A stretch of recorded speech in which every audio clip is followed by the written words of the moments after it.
Welcome to Crimson Guitars, welcome to my home studio, and welcome to the live stream. This is episode 45 of Luthiers Question Time Live with me, Ben Crowe from Crimson Guitars, and we're here. I am here to answer your questions about guitar building in general, life, guitar building specifically, and life in general. There we go. I should practice these intros, shouldn't I? Lisa, Bob Hewitt, Rob Tootle, Toot M. Carman, how's it going? Haven't seen you in weeks. Jeff's Guitars, Garage Master Guitars, Crevery and SC Guitars, both of our moderators par excellence, Robert R. There's a bunch of us in the house today. Welcome. 22 concurrent, 24 people watching, which is strange because 13 seconds ago I saw a notification saying that there were 41 people waiting. I don't know. Strange one. Anyhow, it is all good. I'm going to assume that everybody here has had a fantastic week, a relaxing weekend, and are raring to go. Life might not be getting back to normal, but for me in particular, my children are going back to school tomorrow. My middle child is going up to big school, which is going to be awesome fun. And yeah, with that comes a little bit of freedom. A little bit of freedom. I made a mistake talking about that middle child today of saying, yeah, I'll pay you £3 an hour to help get the there's an extension, there's a new thing going on next door to the tool shop, yeah, next thing I know he's asking me for his £16 in wages, and like insisting I pay him straight away. I don't know, he didn't know about tax or PAYE or national insurance, any of that stuff. Rent. Anyhow, I'm here to answer your questions, not ramble on about my life, you fantastic people. Now, we haven't had any technical difficulties and we are a good 2 minutes in, so hopefully that hasn't, 2 minutes and 11 seconds in, hopefully that hasn't jinxed anything.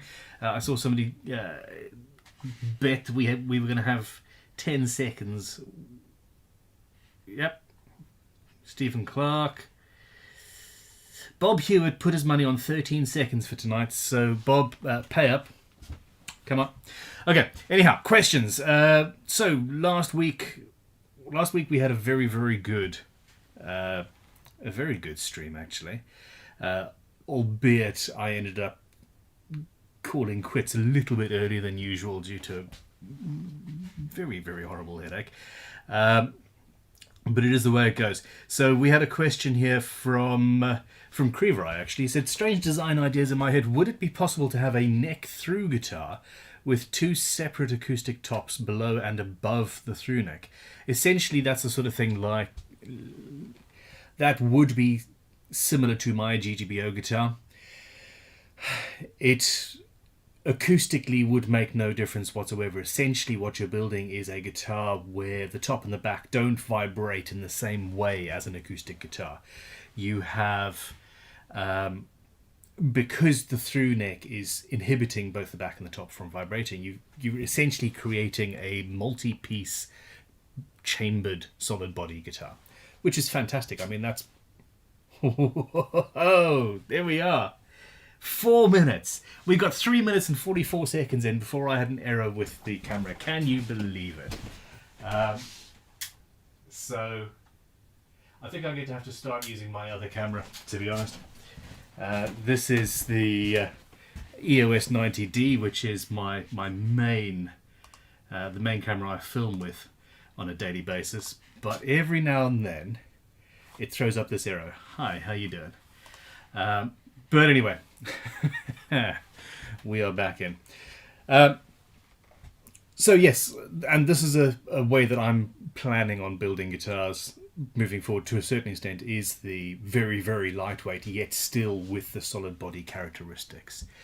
Yeah, if you are interested, there are acoustics with a double top, which is quite an interesting idea, and seems to work very well. You use two acoustic guitar tops, very thin, sandwiched around a...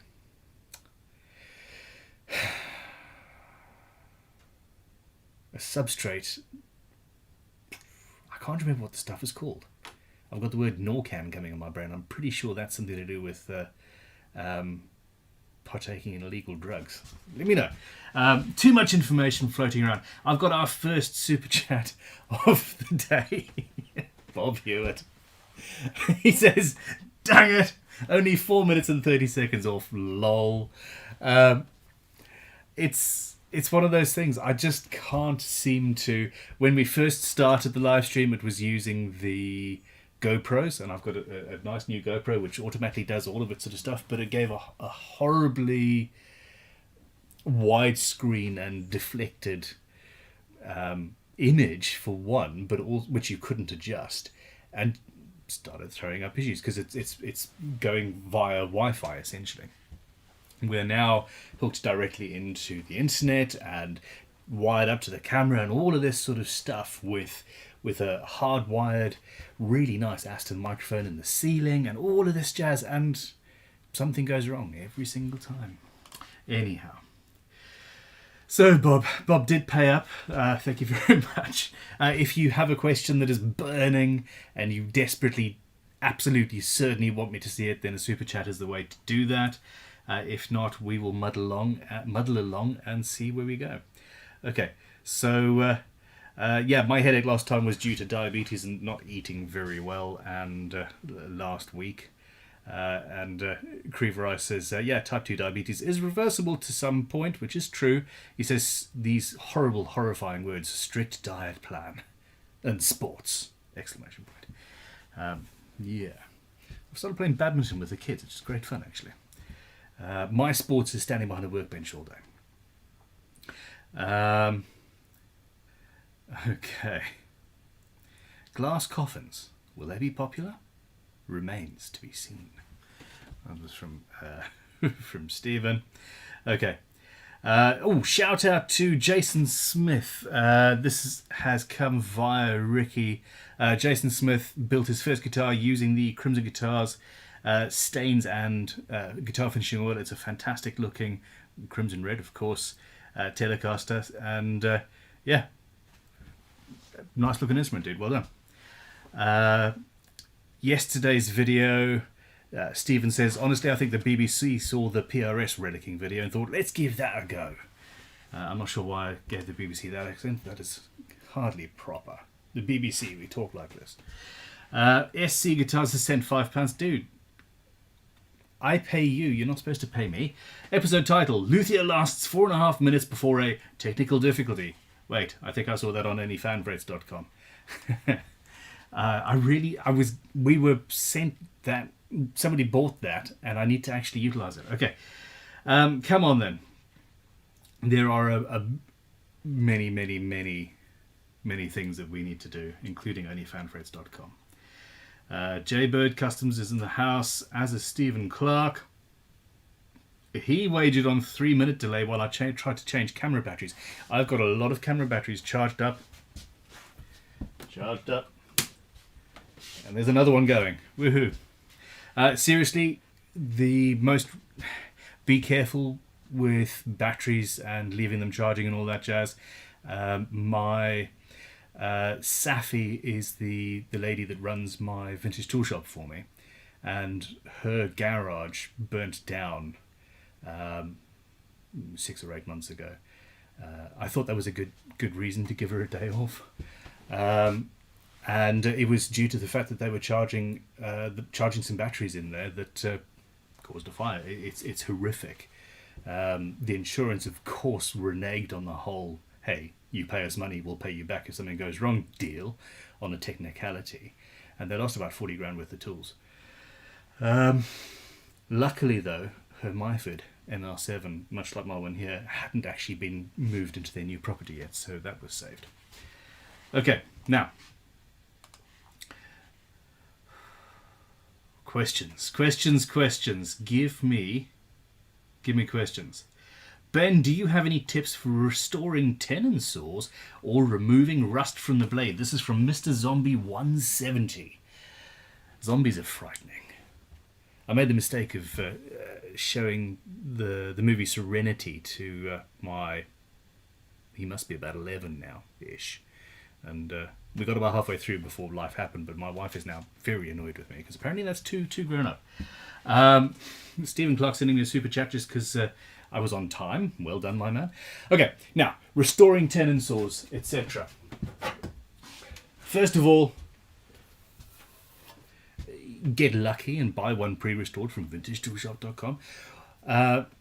Or, as was the case with this one, this is a R. Grove and Sons. They were established in 1770. This is one of my favourite saws, and it did not need restoring. I bought it, and essentially it was smothered in grease, and just in perfect condition. In fact, it's in worse condition now that I've been using it for a while. Okay, so the trick is, if you can easily get the handle off, get the handle off. If you can't, do not worry. I would not suggest that you use a wire brush. I would not suggest that you use one of those felt wheels on your bench grinder or anything like that. I would seriously suggest you do this by hand as much as humanly possible.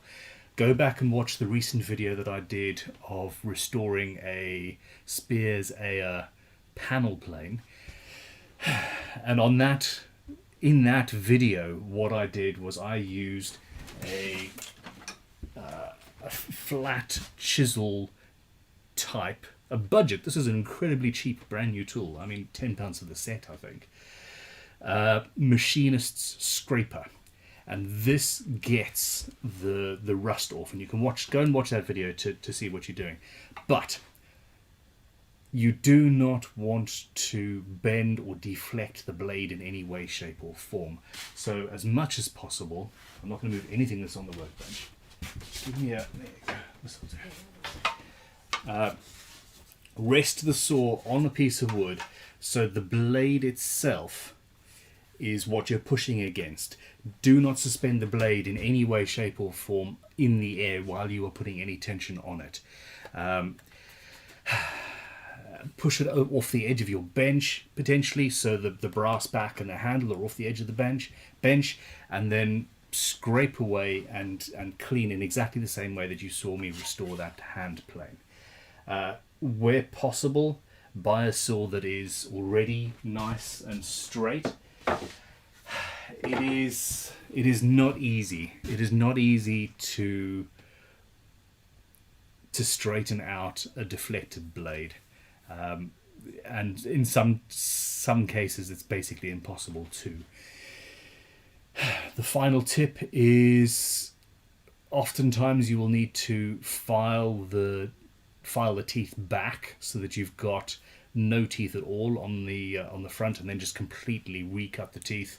My top tip for that is to go and watch a Paul Sellers video or 3 on sawtooth geometry and how to cut them and do all of that. He is the man for that sort of thing, 100%. Okay, Bob Hewitt's come in with bacon cheeseburgers. Ben, do you sharpen your router bits? If so, what is a proper way? I'm not sure if there is a proper way. I have been known to sharpen my router bits, although I haven't attempted yet the spherical router cutters that I use from Radian Cutters. We're not a sponsor. They're a small, very small UK company who I like supporting. I mean, if a giant router bit company comes along with a comparable thing and throws lots of money at us, of course, you know. I sound like such an arsehole. So check out radiantools.co.uk. I like spherical cutters. I haven't tried to sharpen one yet. I imagine it would be quite difficult. But my technique is to get a diamond credit card type sharpening tool, or I have also got some that used to be in this drawer unit. Where are we? Nope. I'm afraid I don't. So it looks like a toothbrush actually, and it's got a tiny diamond plate on the end. And using those things, you can actually very carefully bring an edge right back to pretty much any router cutter. It starts out, if you've got a very old and very well used one, it starts out all gunked up with resin and stuff. You can use a spirit of some sort to get the bulk of that away, and actually a normal toothbrush. I've seen various different methods. To be honest, I generally just attack it with carefully with a scalpel blade, and go from there. Hold it in a vice the whole time. Don't hold it in one hand while messing around with scalpel blades. You have been told. Okay.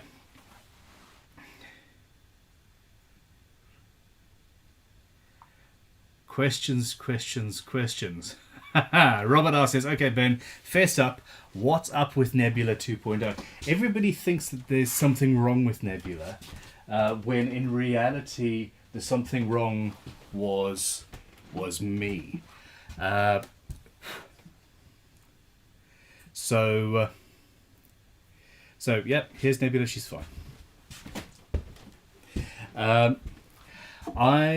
I was not sure. Essentially, with my life, it is partially about me filming enough content in time to make a video that's worth actually putting out, and giving it to Talitha in enough time so that she has the time to actually edit a video worth watching.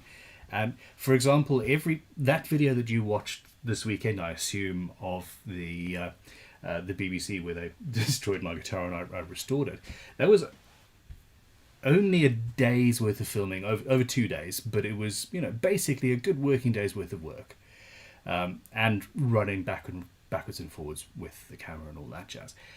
But it was 2.5 days of editing to get all of that footage down to about 15 minutes. Now we've had a bank holiday, which meant that essentially everything stopped for the long weekend, and I just didn't have enough time to give Talitha some Nebula footage for this past weekend. I also would like to basically finish the whole project in one shot in this final video that is planned for the coming Saturday, so a week tomorrow. At this stage,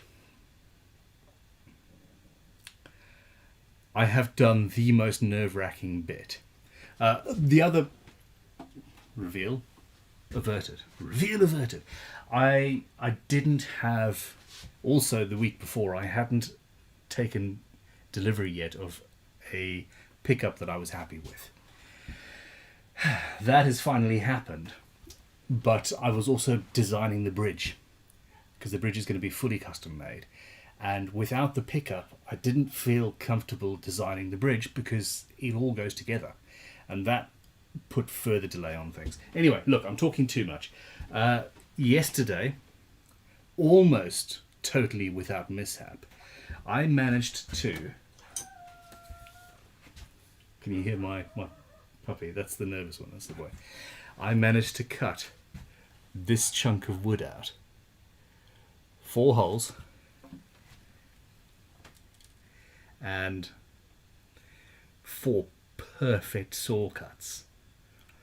I did not feel comfortable routing to fit this pickup, and instead I did it entirely by hand using the fret slot cleaning saw, that little one, and this little Japanese saw that we use for cutting acoustic bridge slots and things. And apart from a tiny chip in the lacquer, it went perfectly. So basically, here's Nebula. She lives, she breathes, nothing went wrong, and yeah, all being well, by the time the next live stream comes, you would have seen the final episode of the build proper. Okay.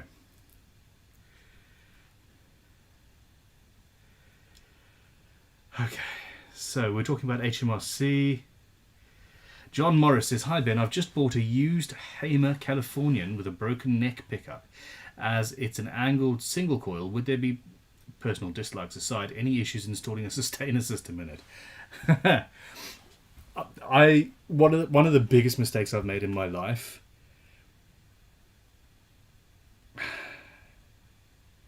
Not a mistake. And a bittersweet regret. There we go. Okay. I've built guitars for Robert Fripp. I absolutely love him as a musician, as a person. I really don't like installing sustainer systems. And it's nothing to do with the guitar and everything to do with the fact that that system is entirely finicky and just an absolute... If something goes wrong, you have to buy another system entirely because that's it. And I've destroyed for every successful sustainer system that I've installed, let's work this out properly. Every 3 I've broken 1, pretty much. Or something horrifically just stupid goes wrong with it. So that's my only dislike. It's just a nightmare to get done properly. And part of that is the design of the system itself. Part of that is just how finicky electronics of that sort are. It's not fun. But, yeah. So, broken neck pickup, angled single coil, shouldn't be an issue whatsoever. You do need a humbucker at the bridge in order to drive it and pick it up and all that jazz. So, yeah, no problems whatsoever. I've never owned a Hamer. Which actually is an issue. Okay, Rob Tootle's coming with a would you rather. Would you rather restore your own abused instrument or someone else's? I like the story of restoring my own instrument. That the story of what happens to that, the fact that I only did that project so that my children could see me on real TV, because everybody wants to show off for their kids. And that's a reason why I'm never going to sell that guitar, never. That particular guitar, it was fine. A normal guitar that I've just built for a customer and they've got it, and then a year later it comes and it's been horrifically abused, that I think would actually be a lot more insulting to me and more of a problem. I would fix it, absolutely, but I would be more hurt than a faceless corporation having some wage slave not really giving a shit about what they're doing damage the guitar. Well, I mean, they robbed some parts off it. Anyway, yeah, that. Somebody else's.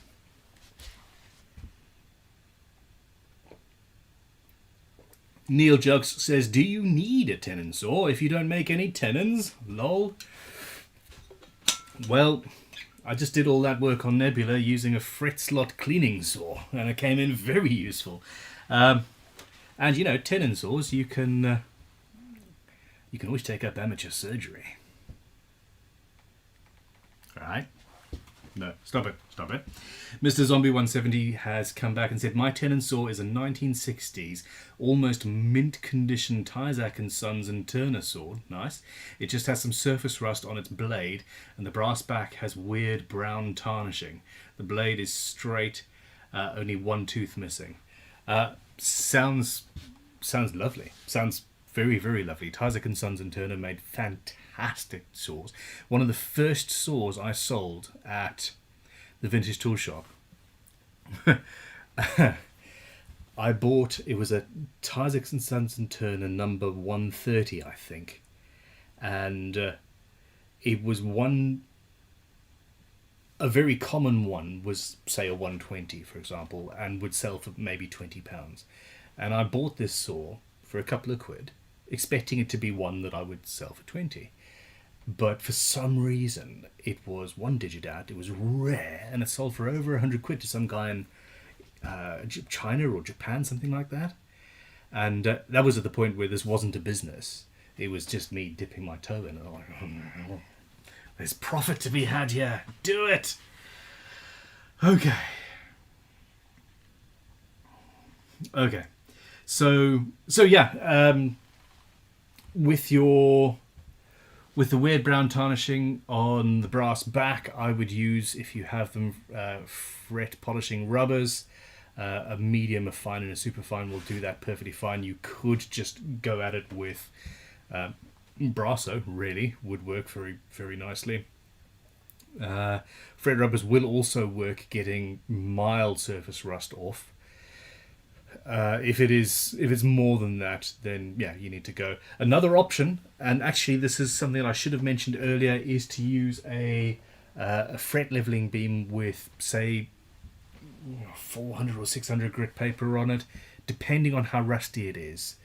But the smoother the blade ends up at the end, the better. So if you've got some rust pitting, and you can get rid of that easily, don't be afraid to use an abrasive.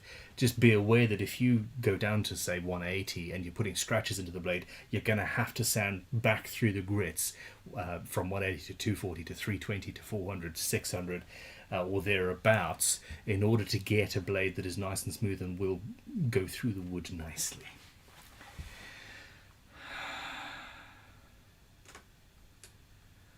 Okay. Lisa says, more details of the pickup, please. Okay. I'm sorry, I can't do that. I've totally lost it. I literally have actually lost that pickup. Where did I put that pickup?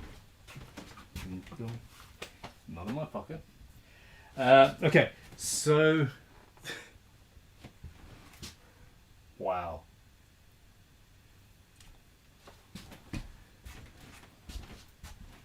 Are we down there? Oh, there it is. Haha. How is that possible? I mean, we've all done it. So the pickup is a multi-scale mini humbucker. There you go, focus. It's a multi-scale mini humbucker. It's about 5 millimeters narrower than a standard humbucker. It has a radius on it to match the radius of the end of a standard fretboard, and it has micro fret wire in it. That is not actually it's parallel, but not parallel to the strings, which is actually a bit of an oversight on my part, to be honest. And we machined it out of a solid custom chunk of ebony with a base plate that we machined ourselves. These are going to be available as standard mini humbuckers. We are in the process of designing a full-sized humbucker version of this with the radiuses and all this jazz. I'm going to be installing a set of those as a test, the first prototype set, into my Scion prototype. So yeah, they will be available to purchase should you like the sound and want some. Well, we're going to make sure that you like the sound. There we go. Okay.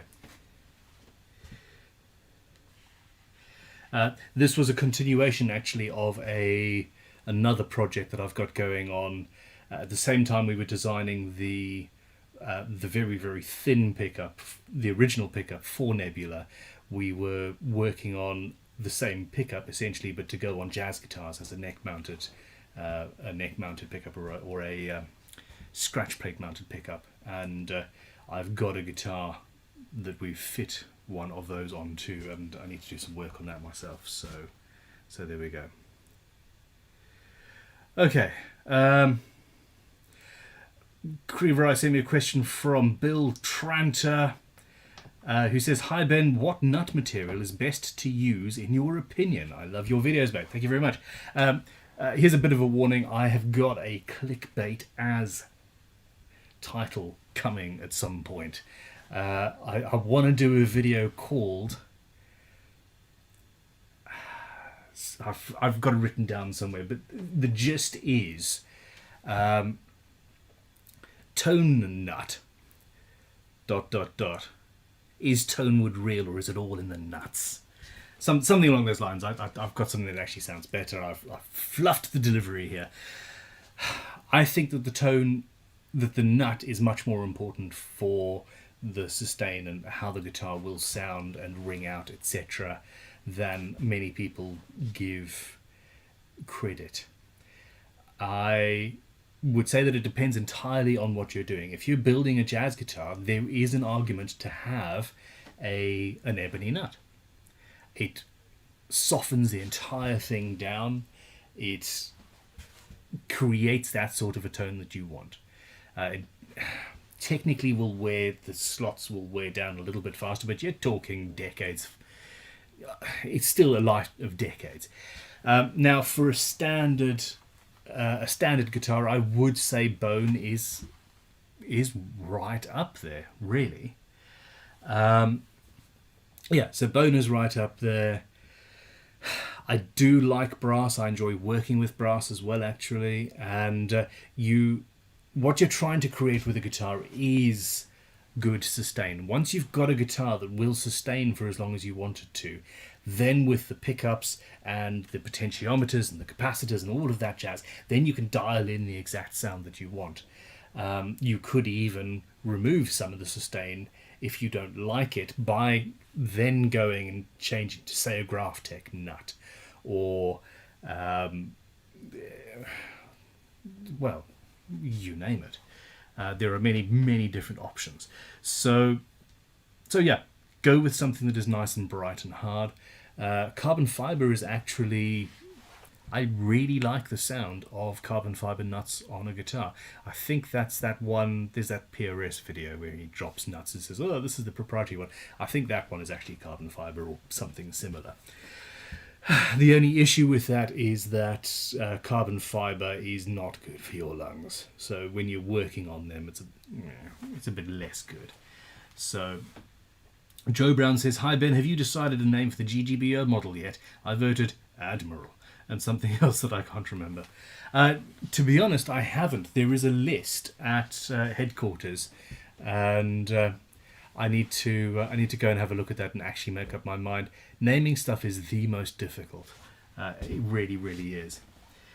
Robert R. says, on the BBC guitar, did you leave the voids where the wood was used as part of the pool table just because of time, or left them unfilled because you wanted it that way? I wanted it that way. I wish I had the guitar down here, actually. Where is it?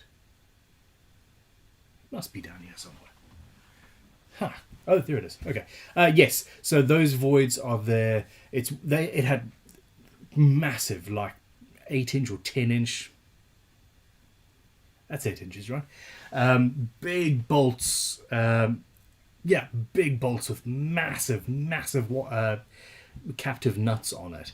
And one of them was actually hidden, and I bandsawed into it on camera on the BBC. It scared the crap out of everybody. But it's part of the story of the wood, and I love the look, and a lot of you also have decided. I've had at least 3, maybe even 4 people offer to buy the guitar because they love the look of it, and yeah, I do too. So this one is not for sale, but there will be others in a similar sort of vein. We've been building the Raw Series guitars for a long time, and this is essentially Raw Series. It's about as Raw Series as you get, to be honest. Okay. So Mr. Zombie says, thanks for the reply. How do your tools like living in the shed? Do you oil them to stop them rusting? No, I don't. Now, it must be said... There's a lot of dust on some of these at the moment.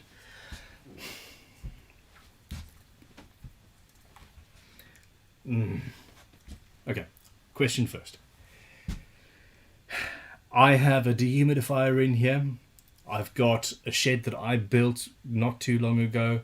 It has got insulation top, bottom, left, right, up, down. The only weak point is these windows and the doors along the side here that are not double glazed and don't particularly fit too well. But I've got a dehumidifier that runs, and I've got a heater that is on a thermostat and keeps the temperature relatively stable. So the humidity in here is not too bad at all. My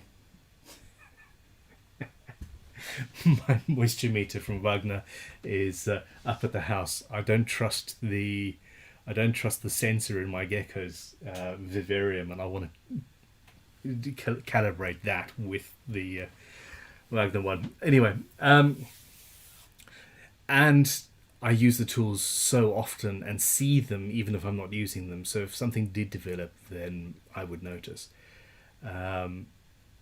That being said, if you are working in a garage, for example, and you don't have as much time as I do to play with your tools, then I would say Renaissance wax is an option. In fact, talking to the chap with the saw who's got a long name, you can actually use guitar finishing oil. And I think that's what I did on the plane. Use guitar finishing oil to seal the metal as well as the wood. This is something that took me a number of years to realize. At the tool shop, we were using 3-in-1 oil on all the metal, and the tool shop is very warm. I've got a massive frontage with 2 really, really big windows, and the sun, when it is sunny in the UK, streams right in, and tools that were left in the window had all of the 3-in-1 oil burnt off and would then rust. Pretty sharp. Pretty quickly, to be honest. So yes, that is a bit of an issue. So I started using guitar finishing oil instead, having seen in an article in, I don't know, a magazine from 100 years ago, somebody suggested you use boiled linseed oil for exactly that. And the funny thing is that my favourite look of old Stanley planes, there's this particular colour that you get on some of them, and I've realised that coloration, that beautiful dark coloration on the shinier bits of metal, is actually due to the fact that somebody used boiled linseed oil on the metal to protect it from rust. And once it's cured, it's there, it stays on, and the tool doesn't rust, except on the bits where you are constantly rubbing against wood, etc. So yeah, there we go. Top tip. Kiwi Quarters is coming with $5. Thank you very much, man. I really do appreciate it. It says, hey Ben, have you ever done a vinyl wrap on a guitar? I have not. I suspect that the Tonewood police are going to shout at us about this, but I have been tempted to for a long time. It's one of those things that I really think could be a total boon for hobbyist guitar builders and, frankly, production luthiers. I don't think that it will affect the sustain of an instrument in any measurable way. I really don't. And the biggest issue that we have, I say we have as hobbyist guitar builders, the biggest issue that we have is finish. And I think that we can all sand a perfect enough finish in order to apply a vinyl wrap, no worries. But there's an order of magnitude beyond that to get a perfect high gloss finish. I still get anxiety doing it myself, and I've built hundreds of guitars. So I think that a vinyl wrap is an option as a finish to get a hobbyist builder a pretty perfect finish pretty easily. So no, I haven't, but very good question, and something that I am very, very tempted to do. Have you noticed that I'm talking a lot slower now? Maybe I'm finally relaxing. Literally, I'm like half the speed I was for the first 20 or so episodes of the live stream. Woohoo! On the dust issue, I had Tom Webster from Crimson visit the other day, and we were trying to have a meeting, and the children are on holiday, so the 2 boys were in and out and in and out and in and out just constantly. I made an awesome...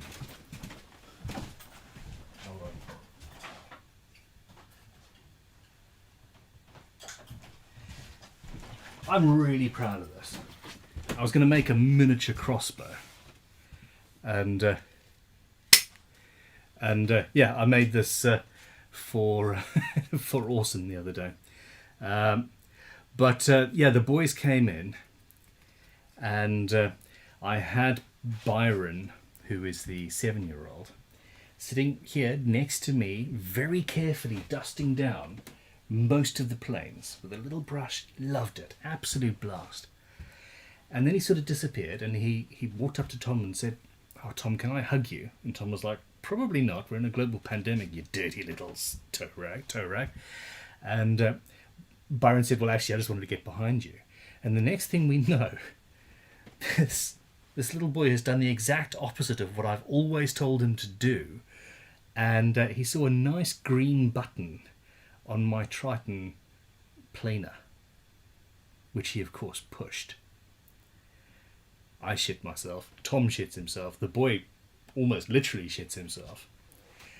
Tom was closer, so turned the machine off, but unfortunately during the tidy up of the workshop, every flat surface got full of stuff, and what happened to get pulled into the blades? A mack off great big bag of pumice powder. The machine wasn't hooked up to an extractor, it just ate this bag of pumice and shattered out the back end, which of course scared us even more, because we thought that somehow he'd managed to not only turn it on for like half a second without injuring himself, apart from the injured pride, but he'd managed to somehow explode the machine. So yeah, there we go. Anyway, that was fun. So if you have children, if they're in the workshop, no matter how much you trust them, turn the machines off at the wall, which I normally do. I don't know. Anyhow, Volcan is in the building. Volcan Essen has come in with €10. You are making my evening a much better evening. Thank you very much. It says, hi Ben, what drill diameters do I need when I get imperially measured bridge posts in a metric world? I have a feeling the drill bits available in metric world are either too small or too big. Cheers, V. Okay, so I do not use imperial cutters at all, period. I just don't. So we're talking about drilling into wood here, which is by nature essentially a little bit plastic, malleable, shall we say. The word plastic is a bit dirty, isn't it? So yeah, wood is malleable. If you're talking about most Tunematic, the big posts, I think actually measure out at 11.7 millimeters. And I will drill that out to 11 or 11 and a half. I mean, it depends. But basically use metric, have a good quality set of metric cutters. I've got these. These are the Star... I think they're called Star M. Yeah. Star M, these are Japanese. They are amazing. And at Crimson, I've got a set.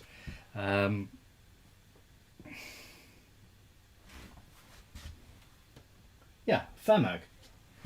Now, they have fundamentally different characteristics in how they work, with the flutes, for example, but they are amazing, really good quality, and I've got them in 0.5 millimeter increments, and that's all you need. So run a test, build up to somewhere where you think it will be in 0.5 millimeters, and see where you're at. So 11 and a half will be fine for something that is 11.7, 11.8 and going in. You don't need to go and buy a really good center point imperial bit. I'm not sure if anybody makes them. I mean, they might, but I have never bothered with that in myself. Okay, so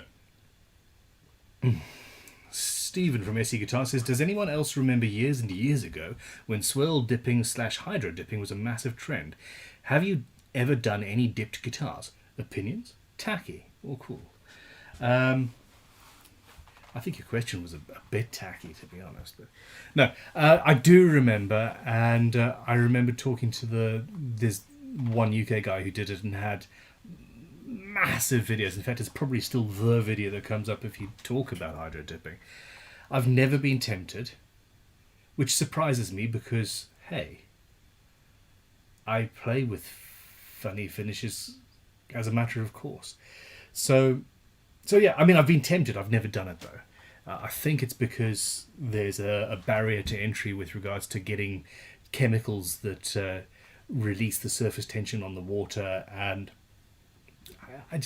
I just haven't done it. I should. I really should. Hydro dipping. Stephen, remind me tomorrow to get some chemicals to play with hydro dipping. Okay. Rapid Solution says, damn cool guitar, very rustic. Can you recommend a cordless soldering iron? That looked like something I need. Lol. This cordless soldering iron was sent to me by a fan, actually, with a few other items. Coffee.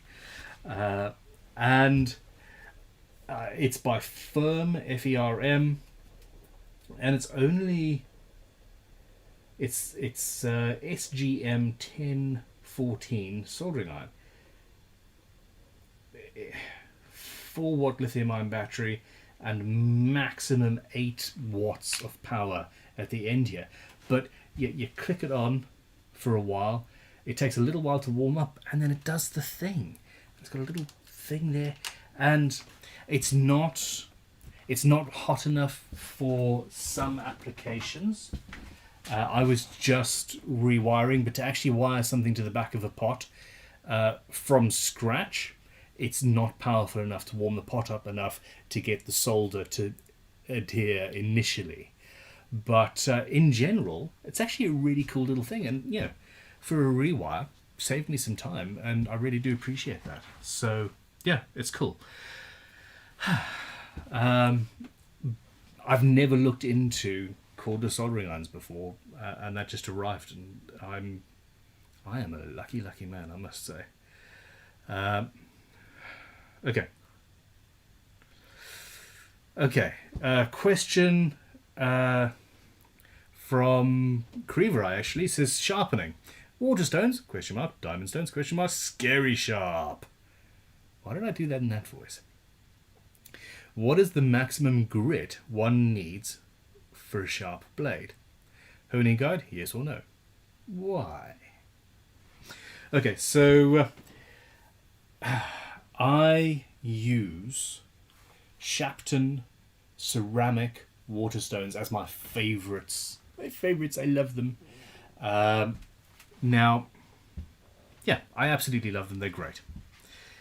I would say that my initial reservations for the Scary Sharp system were actually unfounded, and I do need to do another video, just a quick 5-minute video explaining where I was wrong, and succinctly. There is a video that I did with Matthew from Workshop Heaven, where about the 45-minute mark he goes through his system for sharpening, and it was actually transformative for me.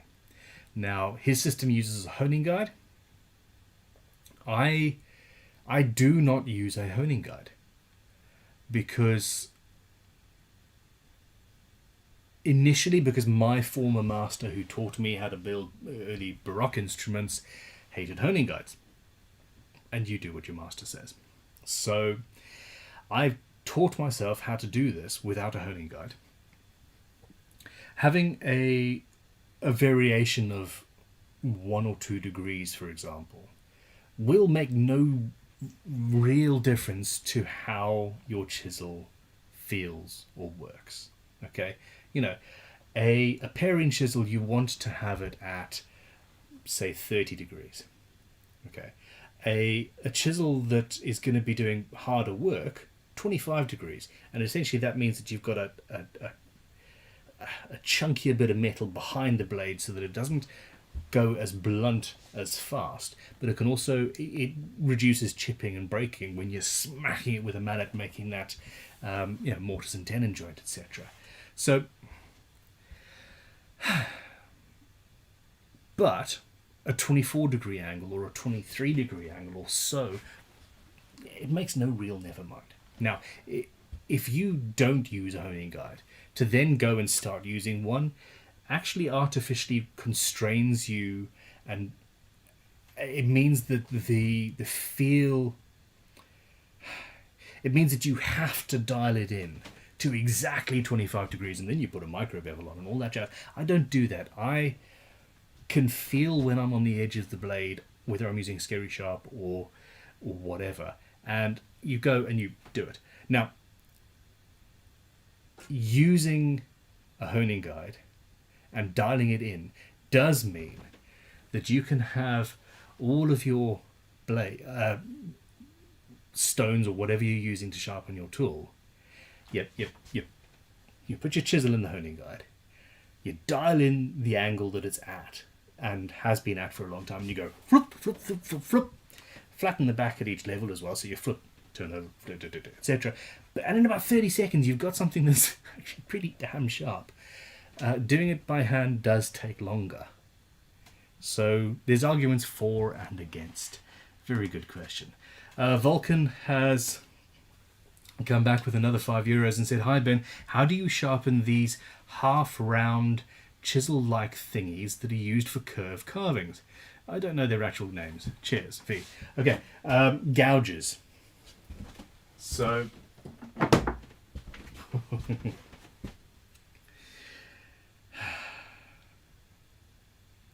you might look at this gouge and say, "Oh my gosh, that's a bit ugly." I'd look at it and say, "Wow, that's a John Green from like 1780, and I'm still using it." Oh. So, Vulcan,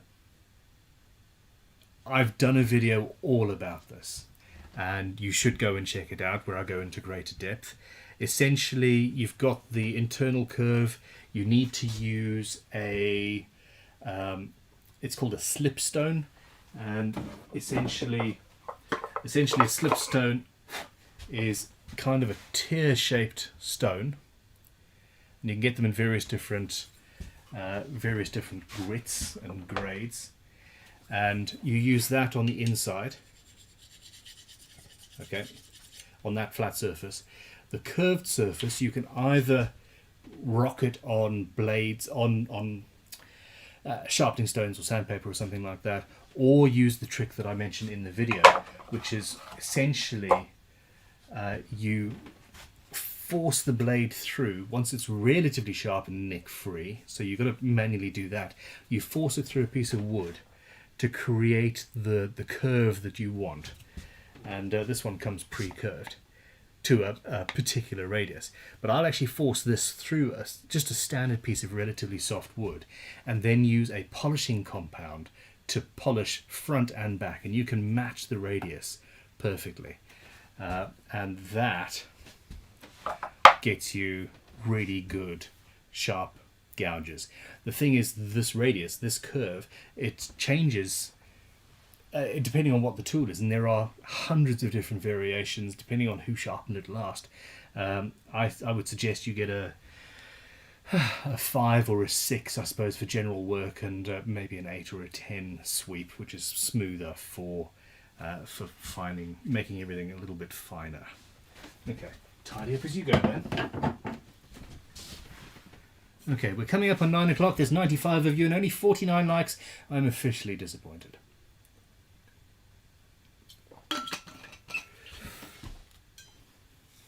Now, Rob Cosman has a fantastic sharpening system for plain blades and chisels. This is from Vax Headroom. I've watched a bunch of his stuff, but I haven't seen what he does.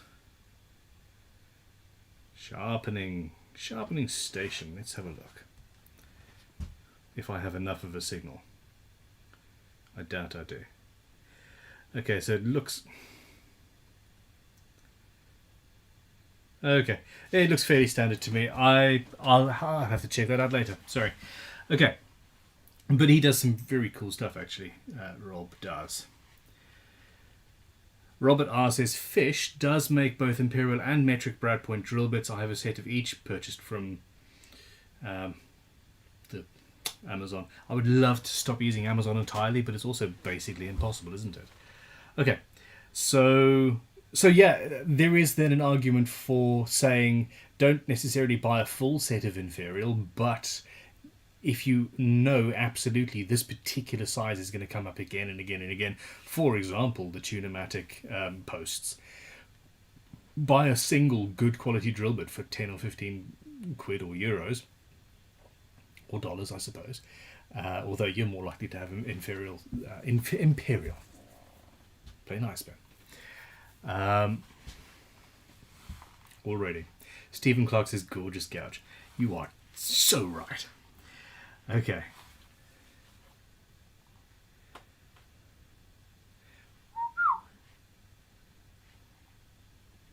Garage Master Guitar says, I had a gas soldering iron once, which worked fine. So did I, and I could never figure out how to refill the gas. You guys watch me build guitars and stuff, you're like, oh, he knows how to... I am not the sharpest tool in this shed at times. Not by a long shot.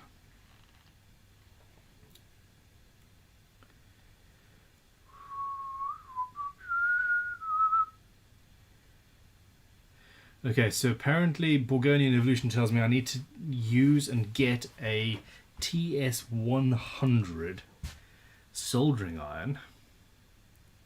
We use them for field repairs on drones, and they are awesome. Okay, Mr. Borgonian, Mr. or Miss, I assume Mr. Borgonian Evolution. It's Mr. I know you don't, Anyhow. Crimson just... my sister has been asked after a drone forever, and I finally bought her the mini thing. Something mini. Not a Mac mini, that's something else entirely. I'm looking forward to getting some drone footage going through the workshop and bits and pieces eventually. Or maybe she's going to decapitate me slowly, because it's a tiny drone. We'll see. Okay, TS100 soldering iron, that has got the popular vote apparently. Rob Tootle has also got one. Rob Tootle has one and says, I use that and made an adapter to use my power tool batteries for it. That's cool. Okay, fantastic.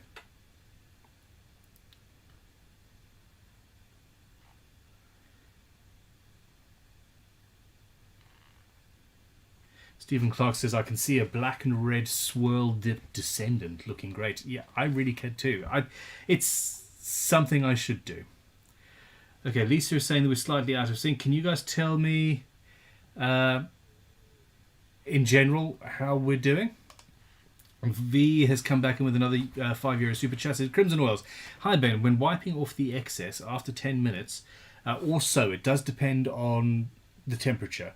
The colder it is, the longer it takes for the oil to start going off. Using crimson tissue paper, I'm faced with little white paper residues. Help. Cheers. V. Okay, that means that the oil has gone too far off. I would suggest, if that happens to you again, apply another coat immediately of oil, which will sort of half melt the half cured oil that you've already left on there. And basically, instead of 10 minutes, try again after, say, 7 or so. You're obviously in a nice warm workshop. Congratulations on that, by the way. Basically, run your finger down the oil, and as soon as it starts to feel like it's just catching, that's when you want to get the bulk of it off the surface. So yeah, it's taking the tissue and it's curing a little bit faster than the 10 minutes that we tend to say. Alrighty. Mark Milligan says, thanks for the... Okay, that was you guys talking amongst yourselves. You're not allowed to talk amongst yourselves, class. Come on. Night YYZ is a toolmaker in a metric country, and all the drawings are imperial. Ouch. Thank you, Robert. You're crusading to get people to click the like button. Hand Tool Builds is moving into a new workshop soon. That's cool. Neil Jelk says, Ben, if you build a guitar, sell it, package it up and post it, and it goes missing, how do you prove the value of it for making a claim? Okay, that is a really difficult one. As a business, I can't claim for the retail cost of it. I can't, because there's profit involved. So I have to say, all right, that guitar, for example, has, say, £450 worth of really nice wood and custom pickups and Goto hardware and all that, and I can prove how much those things cost. It say took 40 hours of a master luthier's time to create, and hey, I pay my luthier X, and yeah, if you want proof of his wage bill, here you go. This is what I charge the guy. This is how much this guitar retails for. This is our profit margin. Generally, as a business, I just say, look, we make X amount of profit on guitars of this sort. We're making a claim for Y. Pay up. And now, I can't even remember the last time this happened. I've had a couple of guitars damaged on the way to Japan, and that really sucked. But they came back to us. I did have a particular...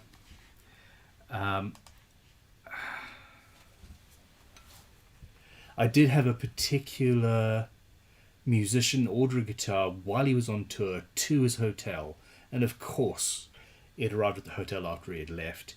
That got lost, and just as we were about to do the whole claim thing, it got returned to us, so it was fine. Okay, Patrick Nesbo has come in with a 50... Okay, hold on. I'm going to do this and then come back to that question about the insurance. Swedish krona. Anyway, hi Ben, question. I just ordered 2 head plates from Sam, but he went on vacation. When can I expect to receive my order? Sam is back tomorrow. So if he is... well, yeah, he's back tomorrow. Let me take a photo of them, because I will be there greeting a new batch of students. Okay, and just while we're here, because these fall off the edge, Ivan Wizard, Carl, has sent €5 and said, Scary Sharp vid with Matt changed my life also. Blast you for introducing my wallet to Workshop Heaven. They're an incredible company. I'm a bit behind in the stream, but I'm here. Welcome to the chaos. Yeah, Workshop Heaven. Matthew is the better looking, more intelligent. I hate that guy. But he runs an amazing business, and he's got the same love of vintage tools. I met him at a vintage tool auction, for example. So yeah, check that out. Okay, so now, essentially with regards to making insurance claims, it's about how much the instrument cost you. If you can say, hey, it took me 60 hours. If you're not a business, it took me 60 hours to build this thing. My hourly rate is X when I'm at work. I spent 400 quid on materials. I've got a Crimson Guitars patron thing that I pay for each month that is, teaching me, or I've been on a guitar course or whatever. And you have to be able to say, look, this is what it cost me to build this thing, and to be able to prove it, and the insurance company should go through with it. It's so much easier when you buy something and you say, hey, it cost me $2,000. It's gone missing. There we go. But we haven't had anything go missing we haven't had a guitar go missing in forever. In fact, never. I don't think we've ever had one actually go missing permanently. So, which is a good thing.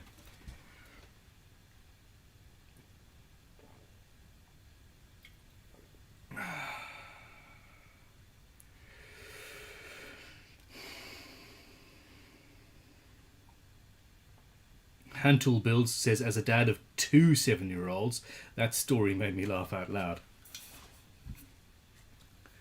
I'm going to assume twins and not 2 completely separate families. My wife and I were talking about the temptation. Just like, yeah, I could have another family. Wait, no. I don't have time for my own current hobbies.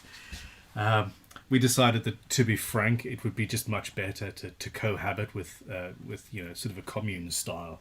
But then we realised we actually hate people. I think I'm oversharing. Am I oversharing? Yeah, probably. Okay, come on then. Give me questions. Give me questions or give me sleep. Garage Master Guitars says, why are fret slot cleaning saws out of stock everywhere I look? Just when I need one. Okay, so we've obviously just had a sale at Crimson Guitars. And in fact, if you are waiting for an order, let me give this public service announcement. We are, as of Friday, we were 200 orders behind. Not only had we had, because it's been the summer holidays, a bunch of people actually take proper leave, we have had another COVID case within the company, and we're all still wearing masks, so nobody else actually got it, which is great. Hey, yeah. Sorry, I know you guys aren't the ones that shout at me for wearing a mask and what's on the bench, but seriously. So somebody else, this is now the third person who actually works for and with us who's had it in recent months, and none of the cases are interrelated. It's all come from outside, because we're very careful about that sort of thing. But a bunch of people have been pinged through the NHS app and had to self-isolate through exposure to people with it, and we are incredibly short-staffed. Now, it's all coming back next week, hopefully, and we're catching up. Friday, I spent 3/4 of my Friday making tools last week. I was supposed to be here working on Nebula, and I was like, nope. I visited Crimson for a second, and Ricky had a panicked look in his face when I saw him. I was like, what's wrong, man? We're behind. We're emailing people. We can't get orders out. Anyhow, Vulcan's come in with another €5, dude. Thank you. He says, hi, Ben, opinion. Does an average guitarist favour looks first than playability and sound? Cheers, V.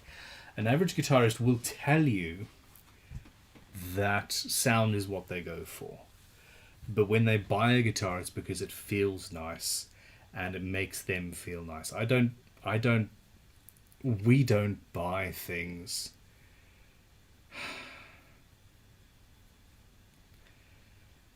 It is so complicated. Psychology is so complicated, especially the psychology of buying shit. And I've sworn a few times in this one, haven't I? I'm trying to get to terms with my own habits right now. And, you know, I buy the things I like because of how they make me feel. And part of it is, hey, you know, you're wearing a watch that costs stupid amounts of money, really, in comparison to what you would have ever have considered buying 5 years ago, for example, because it makes me feel so good, and because, you know, I love them. And the same thing with guitars. If I didn't make my own guitars, I could go and buy a Mexican Strat, for example, and then pay a luthier to set it up and maybe put a set of House of Tone pickups in it, for example. And that Mexican Strat would sound as good or better than any US-made Strat ever, basically. But that's not why we buy US-made Strats or PRSs or Gibsons or whatever. It's because this is the real deal. This is the American, you know, this is the one made in the factory using some of the same tools that they made them, you know, Buddy Holly played one, etc., etc., etc. And it's that whole thing as well. And, you know, I am a red guitar kind of a guy, or, you know, I want a blue Music Man silhouette with the Ernie Ball Eagle on it. And all, you know, it's about how it makes us feel. It's not about any one of those things. What they'll tell you, though, is, I need this guitar because it sounds this way. But in reality, it's all and none of those, in my non-professional opinion. Whew.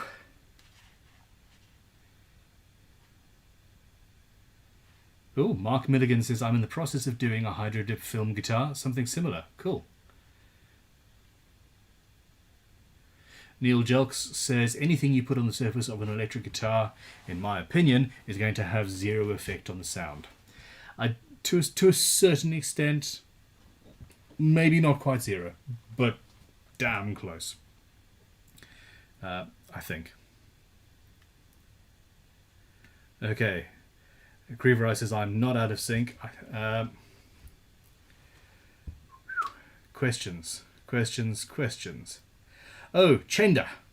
Yes, I've seen that before. So last week we were talking about a fake fender that came in to Spike's workshop. And he said the Chender buyer called the cops. I had a shop visit and talk with the sheriff's investigator this week. That's incredible. I explained the rip-off. They took all the info and the pictures of it. They told him with no idea the seller, the guy who bought it, is screwed. And if you remember, the seller sold it to him on, I think, Facebook Marketplace, and has since deleted his Facebook ID. He told Spike to make it play and remove the logo / or stamp the word fake on it somewhere. Crazy week. The guy was mad. He said this will make a good video anyway. I tell you, yeah, some of my, literally in the top 5 videos are the ones where I was looking at Chipsons, which is crazy. Okay, so Scotsman, I've answered that question about guitars going missing.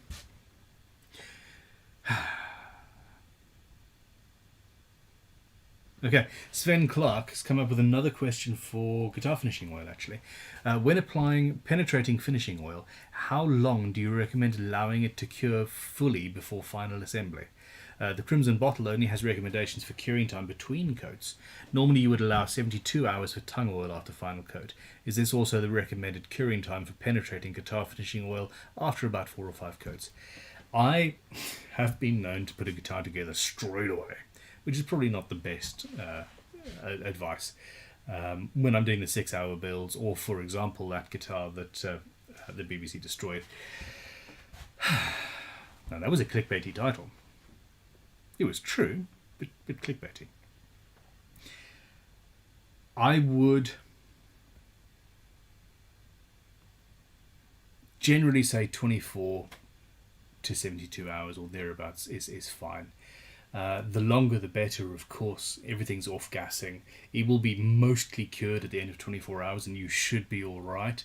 Where it gets interesting is if you're using a particularly burly wood or something with cracks and crevices and holes in it. In the first hour or two, often you will get some of the oil that's penetrated seep back out through the pores, and you'll need to wipe that down. So just bear that in mind. But yes, around about 48 hours is all you really need. 72 if you really want to be doubly careful. Tongue oil does not have hardeners and dryers and those sorts of chemicals in it, and unfortunately guitar finishing oil does. We had to make the decision, convenience over being purists from a chemical point of view. Okay.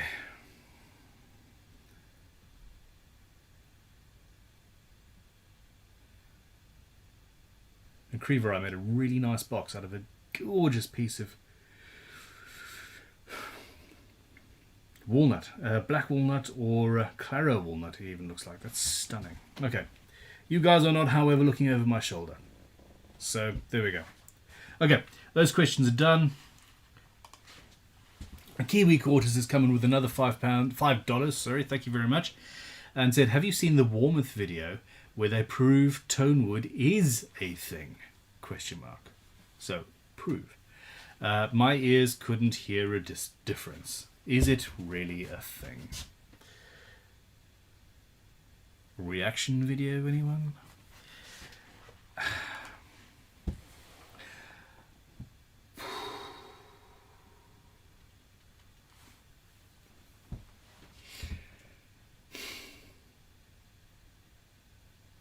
Just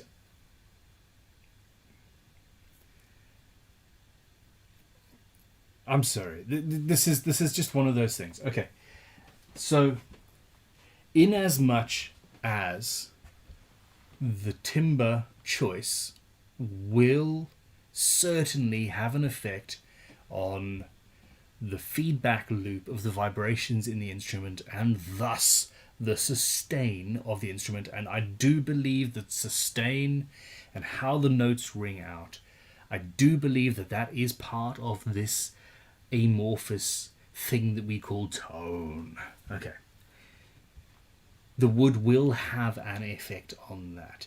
You will not hear any tonal coloration, in my opinion, in between, for example, hard maple or mahogany. You just will not.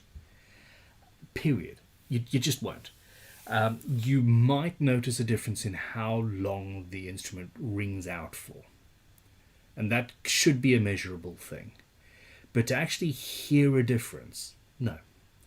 I really don't think you will. Now, I'm going to watch this video because I love strong opinions loosely held. I have this strong opinion.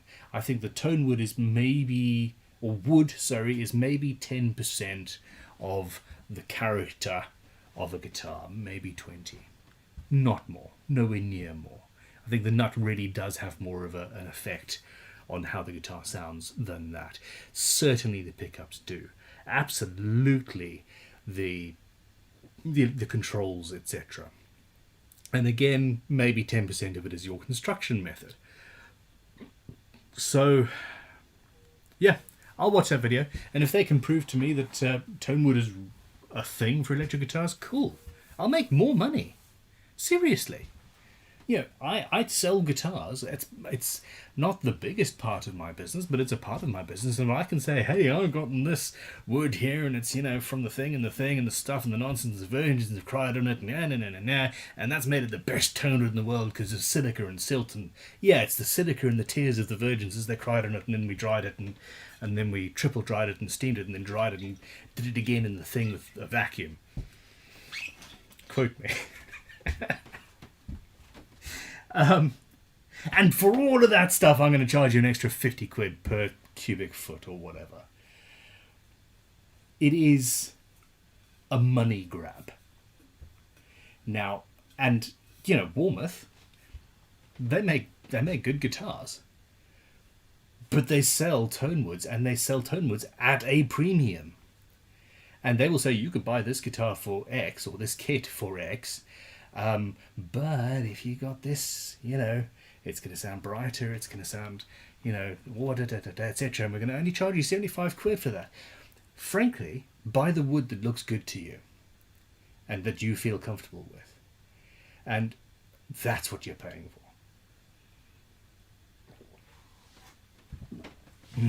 That rant made me finish my water.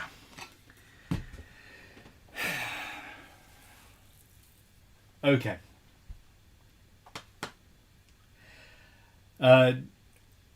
I approached the local university and asked them to do, some of you have heard this story, I apologise, and asked their acoustics science department to design an experiment to prove or disprove tone wood in electric guitars.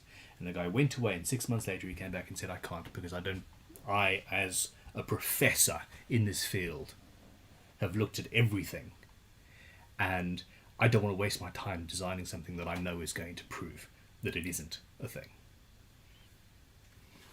Alrighty. Okay. I'm having fun tonight. Are you having fun? Whew. Let's see where we are at.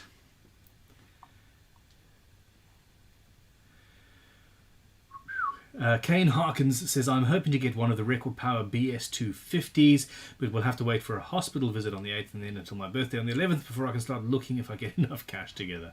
Fantastic little class-leading bandsaws.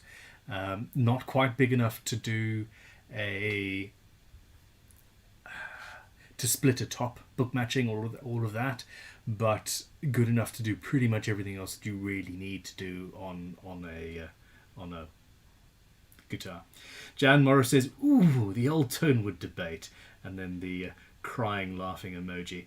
I really don't think it would still be a debate if the differences in tone was obvious. The overall feel of an instrument is what counts to a player. Take one of your guitars, anybody who believes in tone wood, take one of your guitars and change the action by a couple of millimeters and listen to the immense difference that you get from having a higher action versus one that's just low enough to just, silkily play over the frets. You want to improve the tone of your guitar immeasurably. If you've got a bolt on, tighten the screws up until they're as tight as you can really get them without really damaging yourself, and then loosen them by half a turn, and put, if you play with 9s, put 10s on and raise the action just a fraction. A little bit harder to play, but oh my god, it'll sound better. You got me going again. You got me going again. Ha! Well done, Jan. Okay, or Jan. Kane Harkins, and yeah, there's an operation coming as well. Good luck with that, man. Okay. Stephen Clark says, is it me, or are the lights in his shop slowly fading? I've just installed another one. There. Where are we? There. Because, funnily enough, my workbench was the darkest place in the thing. I'm lit. The tools aren't that lit. I'm not lit. I have light on me. And I found myself at times not able to work properly. So I've got another light there. I've actually gone and got some universal truss that's going to be going up to see if maybe I can actually fit the cameras above, and we'll see. Patrick Nesbo says, question, would you accept a job to reshape the headstock of a guitar to make it look like something else? Cough, cough, Epiphone and Gibson. Yes. The headstock shape itself is unimportant. I'm not going to fake a Gibson logo onto an Epiphone. Nowhere near. No, absolutely not. And if I thought that was what you were going to do, I would refuse to even reshape the headstock. But let's be frank. You're watching this channel. You probably have... you just reminded me. You probably have the ability to do that yourself. And if I say no, or another luthier says no, you'll do it yourself, and it is what it is. We might as well do it properly. But don't change the logo, for example. I was but a young lad of maybe 16, maybe. And I'd left home and I was sharing a flat with another student at the drama college that I went to. Drama, music and dance, basically. Performing arts college, there we go. And she came home one day. And I had this beautiful electric guitar that had a horrible headstock. And I was sitting there with my legs crossed, because I used to be flexible. And I had a saw, and I had cut half of this headstock off to make it look like an Ibanez headstock, sort of pointy, the double swooshy kind of thing. And I just remember her horror at the fact that I desecrated this perfectly serviceable instrument by taking a saw to it. I'm like, what? It's better now. Look, pointy. And here we are now. Greg Freeman says, I have a Warmouth chambered Les Paul, and it sounds infinitely better than my older Super Strat with a Kahler with similar pickups. But that's the thing. So, Kahler, chambering does make a difference. Okay, the mass makes a difference to how everything vibrates and sustains and all that jazz. The Kahler makes a major difference to the whole thing. If you've got a Les Paul with a Kahler and a Strat with a Kahler and all that, it's apples and oranges. They are two completely different guitars. And unless the pickups are, for example, Seymour Duncan, and you've got the same set of Seymour Duncans in both ones, because they are clinically exactly the same, or as close as one can get in a multiversal universe that we live. So yeah. Okay, Vulcan has come in with another one. 5 euros. This is Hi Ben. Let's forget about tone woods. What makes an unplugged Strat sound different than a Les Paul unplugged. What's the science behind? The science behind that is 3 things, or maybe 5, depending on how many springs you put in the back.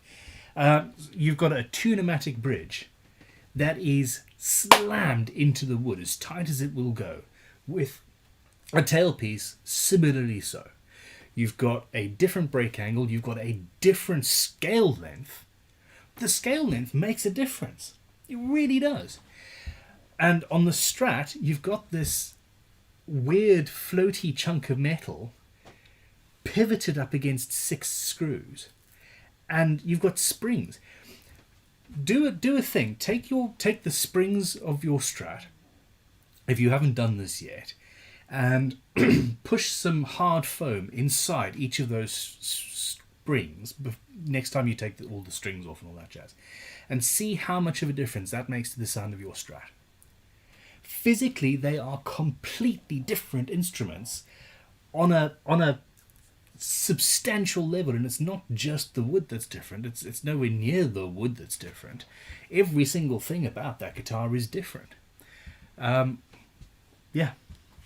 I would love to believe it. I really would love to believe it. And for years, I'm sure you will find videos of me talking about it. For years, I did believe that tone wood was more of a thing than it currently is. Now, bear in mind, I am prevaricating. I am qualifying my comments by saying I do believe the tone is affected in a small way by the timber. You will never, in my opinion, hear the difference between an ebony fretboard and a maple fretboard. Never, not in a million years. You will never hear the difference between, for example, a sapele, so African mahogany body, and a maple body. They are both timbers. They look different, but they've got fairly similar specific gravities, i.e. they have the same sort of physical characteristics, and therefore they will vibrate in the same sort of way. Now, there are woods like poplar, for example, that is very different physically to rock maple or amboina burl or something like that. And yes, those will sustain differently.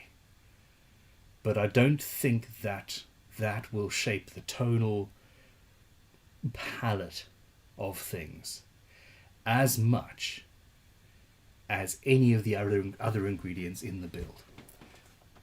It just won't. Some people might hear the difference. Honestly, some people might. 99% of us will not, and that is you sitting in a room with the instruments.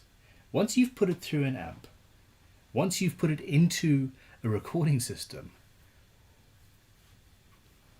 no bloody way. No, it's snake oil and bullshit, and people with a vested interest trying to take your money for something that they say is worth more. Well-dried wood costs more money, yes. But if somebody says you need to buy this because this sounds amazing, look up the specific gravities of the wood, find another wood with the same specific gravity that you can get for half the price and buy that, if and you like the look of it. I can't do that voice. Oh no. Oh no. I've talked myself out and we're 1.5 hours in. That's about time to stop. Bulgarian Evolution says, go to a music store, line up all the electrics, and if you can pick out 2 that sound different, I'd be seriously surprised if it's truly tonal and not set up or sustain based.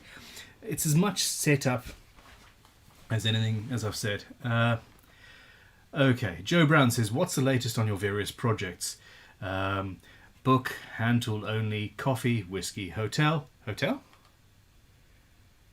Oh, I suppose hotel. Yeah, okay, good point.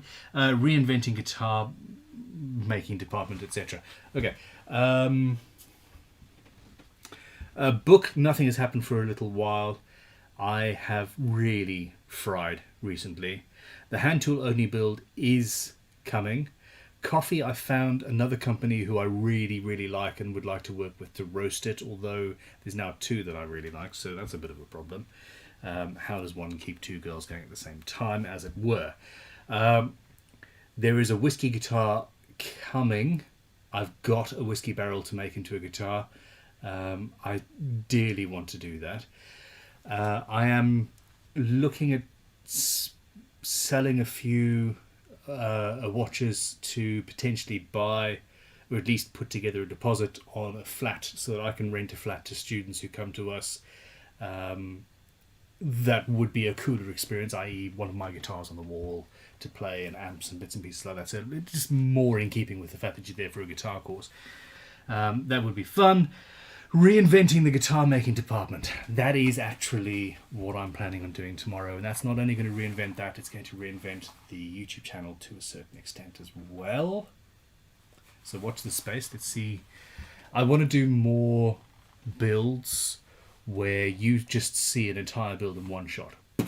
Here's an idea, here's a concept.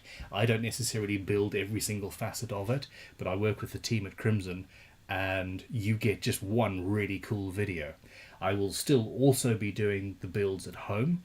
So, for example, every Saturday will be a long-term project, hand tool only build, for example.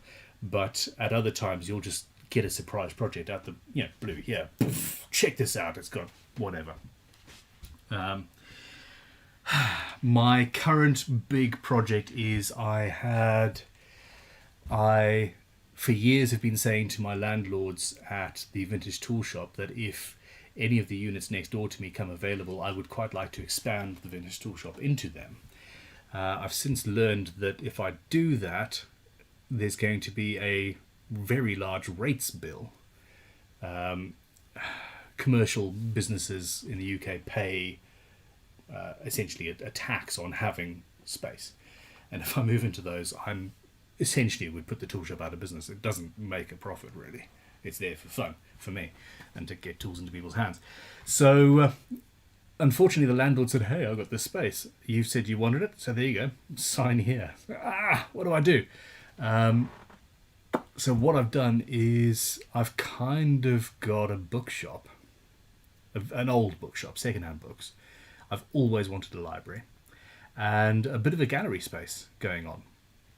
And that's pretty much open to the public now.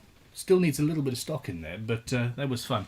But I've also come to the conclusion that really, and this is very serious, I really need to concentrate on Crimson Guitars. I really need to concentrate on the YouTube channel, and I am not going to be going out of my way to start anything new. I'm not going to be going out of my way to... I am not going to go out of my way to find anything else to do other than this. Now, the various builds and things, that's fantastic. I'm going to work on making Crimson into the company that I believe it can be. And I kind of lost sight of what I wanted that to be and whether I could even do that. And I'm going to give it a really, really good go over the next couple of years. And it does mean that things like the book is probably going to take a backseat for a little while. But watch this space. I think it's going to be fun. Dennis Chamakan has come up with 100 rubles and the best would you rather question I have ever had. This is the benchmark. This is it. You guys need to come up with better. Would you rather make a guitar out of rock, paper, or scissors? Well done. That appeals to me very, very much. I don't even want to answer it because it's such a perfect question. Okay. I have seen... Wow. There's a battery that I left charging overnight behind the camera there that I've just noticed. That is bad. Naughty Ben. Do as I say, not as I do. About 20 years ago, I saw a company that were making guitars out of faux marble or actual marble countertops, kitchen countertops kind of things. They've, of course, gone out of business since because, hey, heavy, but they look pretty cool. Scissors would involve welding, and I still don't know how to weld or even braze. And quite frankly, I feel... Are we allowed to use the word emasculated nowadays, or is that against some social convention? As a craftsman, I feel that I'm not able... Ooh, excuse me. Not being able to weld or braze is horrific. Not being able to drink is a problem as well. And I'm going to have to go with paper. I've seen furniture in museums made out of paper mache that 200 years ago that are still absolutely fantastic and solid and beautiful. And yeah, I think paper mixed with glues or resins of some sort would make a fantastic thing. Now, the next version of the GGBO guitar, yeah, it's going to involve paper or cloth in some way, shape or form. So there we go. Fantastic question, but there we go. Okay, hi Ben, don't know much about YouTube, but are your videos tagged with keywords like fret leveling instead of just the titles to make them more searchable? To a certain extent, that is something that we're actually are evolving and changing and working with. But yes, they should be better tagged now. It does feel like the lights are getting dimmer, doesn't it? Anyway, but that's one of those things, actually, yes. It just takes somebody saying, oh, you really need to fix this. For example, you've seen that our website, Crimson Guitar's website, is not that good. Even though we've improved it a millionfold, it is in need of more. So there's a lot to do. And I really do think that that's where my time needs to be spent at the moment. Anyway, Joe Brown, that was a fantastic question. Thank you very much. And yeah. Ben Timon says, how do you get work as a guitar tech starting out? Do I need a website? Is it all just word of mouth?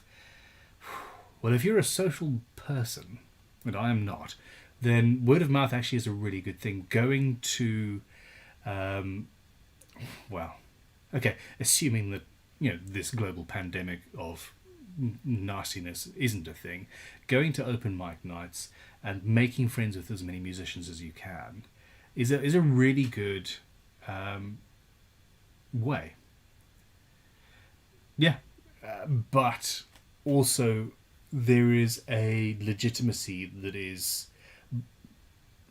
created, no matter how illegitimate you might be or unqualified, say, having a website lends a legitimacy to what you are doing. And to be able to say to this person that you've met at a thing, hey, I can set up guitars, I'll do your first one for free, actually, you'll be impressed. Please make sure that you can actually do what you promise. That's something that I didn't quite do myself early on. You take a job on and then say, okay, now how do I do this? And then you figure it out and hopefully do it properly. But to be able to say, here's my website, here's photographs of the last 10 guitars I've set up. Don't tell them that they are the 10 guitars that you own, but repairs, setups, refrets, levels, crowns and polishes. Here are the tools that you use. Crimson Guitars tools. I use only the best. That makes it much more likely for customers to come to you. And, I built Vintage Tool Shop. The website is vintagetoolshop.com. I built that from literally nothing. I used to go to markets and buy myself old tools because I loved them. Then I ran out of people to give tools to. And my wife said, you better start selling some of those. And I took some time off Crimson, put a few things on eBay, and then made a profit. And the real business started when I bought a website, created a website, just Shopify, $30 a month, that had an address. And the second I had that there, people started selling me tools with profit left in them because I was a legitimate business. And it's gone from there. So yeah, there we go. Stephen Clark has sent $5. Thanks very much, Stephen. And said, cheers to you for really having a go at Crimson being all it can be and more. You've been a massive inspiration to all of us, and you deserve success? ? I think I deserve success. Thank you very much. I've always wanted to have a PRS style factory. He's just retracted the message because of the question mark, I suppose. And actually haven't worked towards that in years. I did the YouTube thing, and I kind of just left the Crimson itself, sort of, to its own thing. But anyway, it is what it is. Ian Johnson says, if tonewood was so important, wouldn't we be buying cabs made from maple harvested by virgins? Potentially. What is it with virgins, anyway? Orange make their cabinets out of very good quality birch ply. And they do say that has something to do with the sound. But I'm not sure. We'll see. Okay, we are coming to an end here.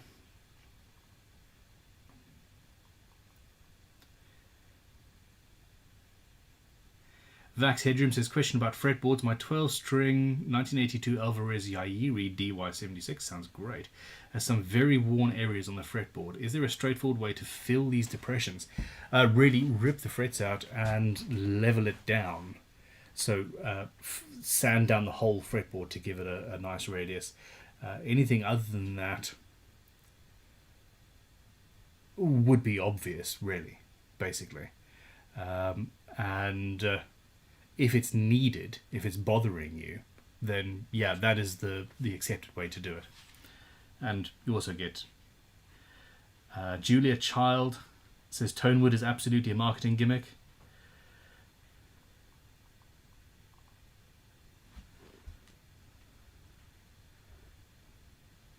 Vax Headroom says the only way to really settle the tonewood thing is to make two guitars exactly the same. CNC anyone?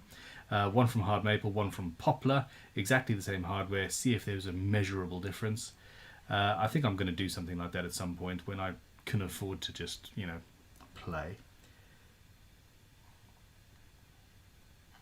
Okay.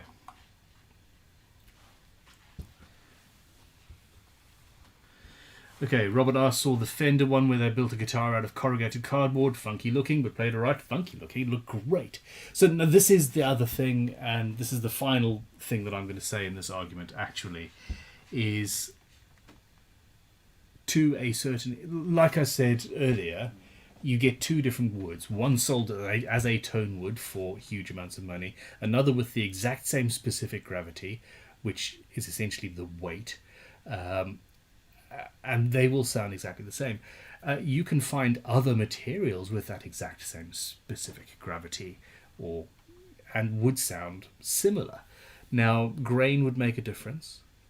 So carbon fiber has a grain, for example. Cardboard impregnated in resin, which is what that guitar was, will sound bloody good. Perspex acrylic resin, it's heavy, but it sounds great. So, yeah.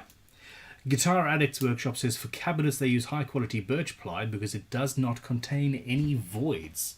Yes, that is, and I do agree that would potentially cause issues with the sound. Stephen Clark says, never mind the question mark, lol. Yeah, he did. He retracted the question because of the question mark. It's all good.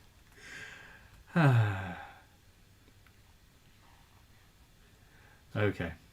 Anyway, look, yeah, we are done. I am starting to lose my voice, actually. I'm gonna bring a couple of bottles for next time. Everybody, thank you very much for watching. I really do appreciate this. It is a highlight of my week. I'm really looking forward to seeing what next year brings. It's going to be good fun. The whole thing is fun. I'm feeling good. Thank you for your support. Click like if you haven't. There's like 28 of you who haven't yet. And please join me on the main channel for Nebula on Saturday. There won't be another video in between now and then. There will not be a midweek video. We're just working on this. But I think she's going to be worth it. Fingers crossed. Have a good week. Thank you very much. And goodbye.